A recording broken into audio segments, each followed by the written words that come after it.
Hello everyone. তো আজকে সকাল সকাল আমরা বেরিয়ে পড়েছিলাম এক জায়গায় যাওয়ার জন্য। তো চলো তোমাদের সাথেও শেয়ার করব কোথায় যাচ্ছি। তো দেখো, প্রথমে এসেছিলাম চকবেগো বাস স্ট্যান্ডে, কিন্তু আজকে যেহেতু রবিবার একটাও গাড়ি ছিল না সেখানে। তো তারপর প্রায় 1 ঘন্টা দাঁড়ায় থাকার পর আমরা পাই একটা টোটো। তো এত বৃষ্টি হচ্ছিলো বাইরে যে চারিদিকে ঢাকা ছিল।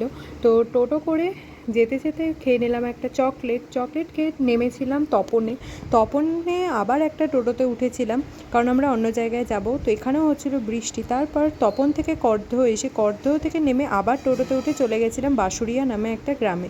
তোমরা হয়তো অনেকেই চেনো। তো এসে দেখি রাস্তার এই অবস্থা, মানে ভীষণ কাদা হয়ে গেছে। আর এখানে একটা দিঘি আছে, দিঘিটা দেখো কত বড় আর ভীষণ সুন্দর। আর আজকে বেসিক্যালি গেছিলাম আমার একটা ভাইকে দেখতে। তো এই ভাইটাকেই আজকে দেখতে গেছিলাম। তো সেখানে কিছুক্ষণ থাকার পর হয়ে যায় বিকেল। তো বিকেল হতেই আমরা বেরিয়ে পড়ি বালুরঘাটে আসার জন্য, কারণ বাড়িতে তো আসতেই হবে। তো সেখান থেকে টোটোতে উঠে প্রথমে আসি করদহতে, আর করদহ থেকে আমরা আসি বাসে করে বালুরঘাটে।